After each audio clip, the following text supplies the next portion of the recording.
Real quick before we get into today's video, just want to thank all the people over on Patreon for all their support, because without their help, the upgraded content that you see on the channel, that you really see in the video essays and a few of the lore discussions, would not be possible without their help. Obviously, the YouTube membership filler arc is still ongoing, but I can say over on the Patreon that you get sneak peeks of videos months in advance. Patrons also get priority on the Q&As. Every 3 months we do an anime and manga haul, and I give away a lot of good goodies in that. And it's also just really cool to talk to you guys in the DMs, and if some of you guys have theories that you want me to talk about on the channel, obviously I will talk about your theories. Just send them to me over on the Patreon. But with that being said, let's get into the review. Yo, what's going on, everybody? It's your boy Naruto Explain here, bringing you guys a review for Boruto episode 222. And now that episode 222 is now done and in the books, we got quite a bit to talk about. So obviously the big elephant in the room is the fact that they've announced that, like, yo, they can use scientific ninja weapon tech during these exams, and from the looks of it, it's only going to be Dinky who's using it. Maybe potentially we're going to see Hoki use scientific ninja weapon tech. However, the thing that I will say is that I like this small addition. I've made that no secret going back to when the episode promotional spoilers came out last month. I said that I thought that this was a welcome addition, because ninja tech back during the prior Chunin exams was not something that was supposed to be allowed. And as Naruto says in the Shikamaru Shinden Morning Clouds novel, ninja tech was still something that could not be safely put in the hands of Genin, because there are still a lot of kinks that need to be worked out. And I really feel like they're using ninja tech as a way to further Tsubaki's character development by having her go up against somebody like Dinky, which I'm calling that as a matchup, and also as a way to push Dinky forward. We're not seeing all of the Genin use ninja tech. It looks like, again, that's only going to be Dinky, and from the looks of it, Dinky's been working on this off screen, which goes back to something I said heading into this Chunin exams, that this wasn't just going to be an opportunity for us to see Team 7 go into battle and how strong Team 7 is, but also it was going to be an opportunity for us to see the progress that the other members of Boruto's generation have made. So basically, off-screen power clipping has taken place, and you see it in the form of Dinky with this ninja tech. Now, moving on a little further, I will also say that the off-screen power clipping doesn't really bother me. A lot is shown and utilize that, but I will say that I did think it was a little refreshing. We got to see some members of this new generation training. What I like about this episode is that we got the opportunity to see more of the personalities of the candidates who are participating, as well as to touch base and see where some of them have improved. We got to see some character interactions. You guys already know which one I enjoyed the most.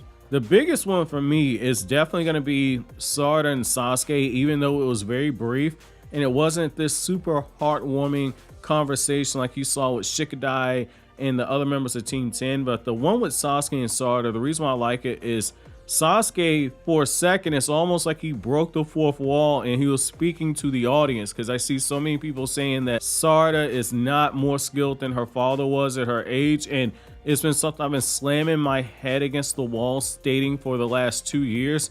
Sarada is by far a lot more skilled than her father was at her age. I feel like a lot of the hate that Sarada gets just comes from the fact that Sakura is her mother. And because you have people that do not like Sakura, they immediately just look to downplay anything Sarada does. She could walk up and punch a hole in the planet and somebody would say, well, it's only because the ground was soft in that one spot. There is no comparison to Sarada at her age and Sasuke at his age. Sarada is by far several times more skilled than her father was. It's not even close. You can really see it in the fact that her Sharingan has had to track speeds that move faster than anything Sasuke at 13 years old had to track with his Sharingan. But that's another video for another day. I don't want to dwell on that too far, but I will say I did think that that was a nice moment right there where Sasuke is just letting his daughter know, like, you're more skilled than you give yourself credit for. And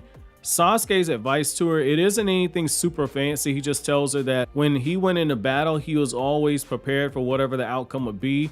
He was always prepared for his missions, and he uses himself losing the Rinnegan as a way of saying, like, I went into the fight knowing it might cost me something. It cost me my eye. It cost me a tremendous amount of power, but I was willing to accept it He's basically telling his daughter, accept the results of what happens tomorrow, whether or not it's favorable or unfavorable.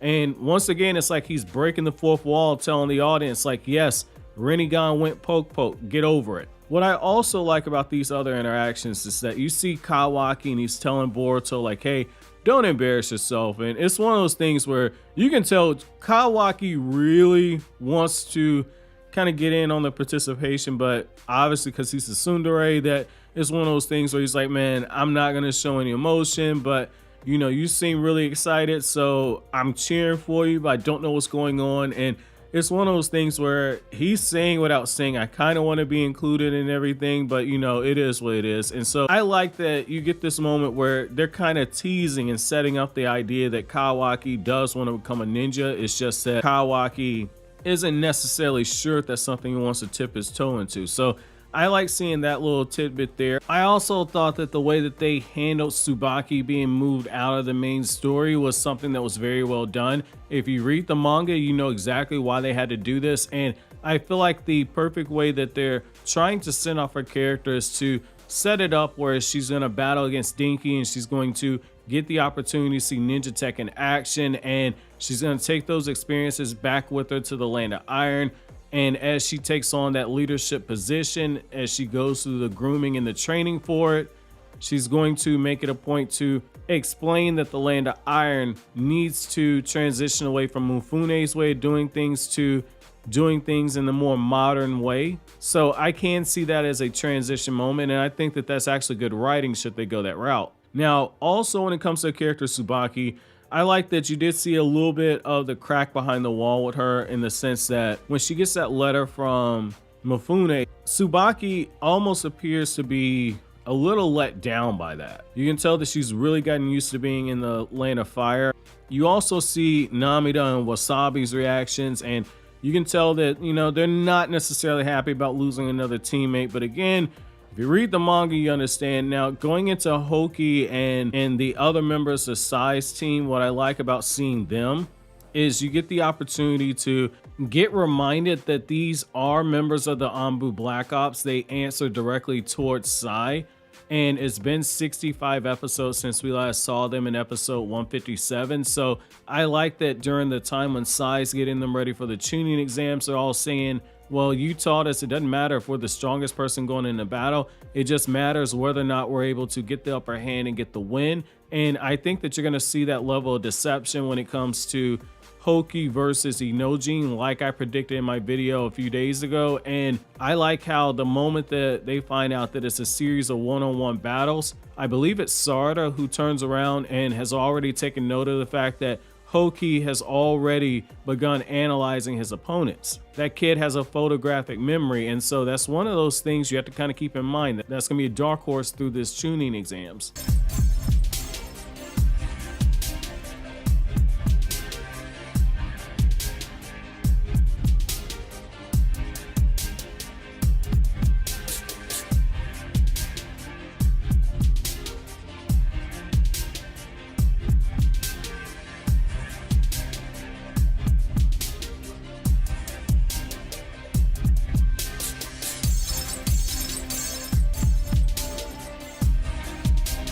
When it comes to the members of the Inoshika-cho trio, I thought that that was a nice refreshing break from this being a Team 7 centric episode, because the members of Team 10, they make up a bulk of the screen time on this. And I like how Cho kind of reminds me of somebody, this was years ago, but Cho kind of reminds me of somebody I went on a date with, and old girl ran the bill up.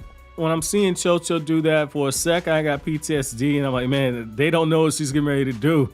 By the time Inojin figures it out, Inojin's like, yo, this ain't working right here, man.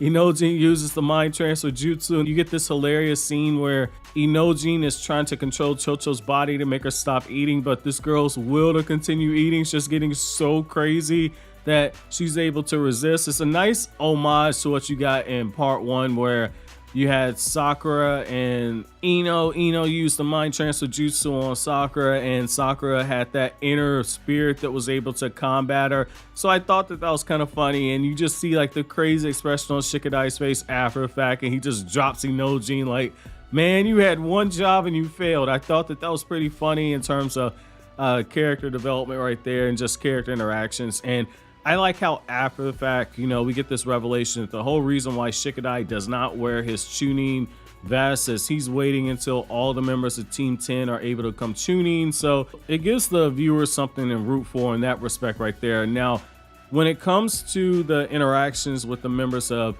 Team 7, I did like what we saw here in terms of just watching Boruto, and he has this huge chip on his shoulder. Boruto wants to become a Chunin in order to make up for what happened in the last set of exams, where Boruto had the skill, but he chose to rely on ninja tech. And so I was really hoping we would see Boruto versus Dinky, because Dinky would give us the opportunity to see Boruto confront somebody using ninja tech. However, that's just too much of a one-sided wash, and they did kind of set it up where Boruto's looking over at Mitsuki and he's looking over at Sarada, and he's like, yo, when we fight each other, don't hold back. I like how Sarada kind of gets a little barb in there. She says, of course, just make sure you don't feel bad when you lose to me. And it's just like, okay, the girl's got the Sharingan, she's crafty. However, I don't think that you're beating Boruto, but they do scale. And this is what I like about the members of Team 7. They do scale relatively close to each other in terms of their base.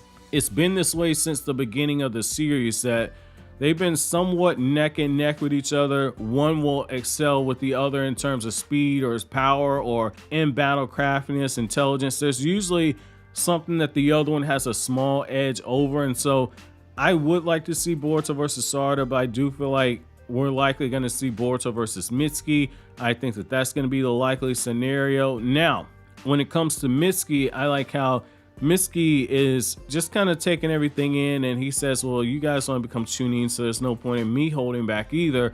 And you see how Mitsuki is continuing to evolve, where the things that he wants as a character, as he gets more interactions, as he gets more stimulation from the world, Mitsuki's given this opportunity to kind of form his own will and walk his own path. And that's really been Mitsuki's journey ever since he's been introduced and revealed to be a clone of Orochimaru. So I do like just seeing that aspect of Mitsuki. I thought that that cute character interaction with Sarada and with Chocho, where Sarada's like, you know, I kind of envy the fact that you guys have been around each other since the very beginning, which is a little odd just given the fact that she and Boruto were basically raised together. That was something that was highlighted, I believe, in Boruto episode 1 or episode 4.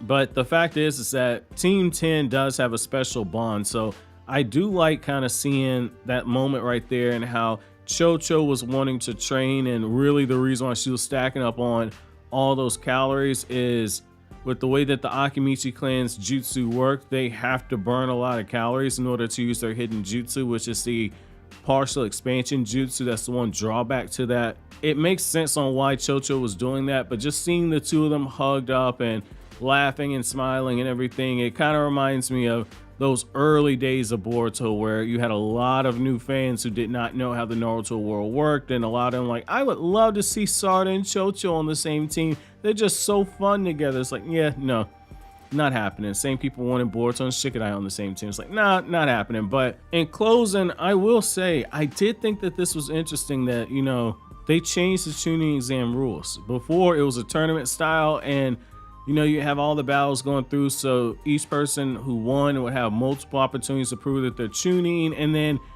based on the way the matches went, even the loser could become a Chunin. And they kind of changed that for this one. So it's just like, I have mixed emotions on it. You know, I'm more of a traditionalist, but at the same time, I can't help but feeling there's another hidden plot twist between all of this. I can't help but feeling there's another hidden plot twist between all of this. It seems way too straightforward in my opinion, but that remains to be seen. So my question to you guys is, out of all the characters that you've seen in terms of preparation, in terms of the training that's gone through, who do you think is going to do the best? And what do you think about those characters at the end of the episode who have shown up and they've got their weapons and it looks like they're getting ready to invade the Land of Fire? Do you think that these are Car Outer members? Do you think that they're actually part of the exam?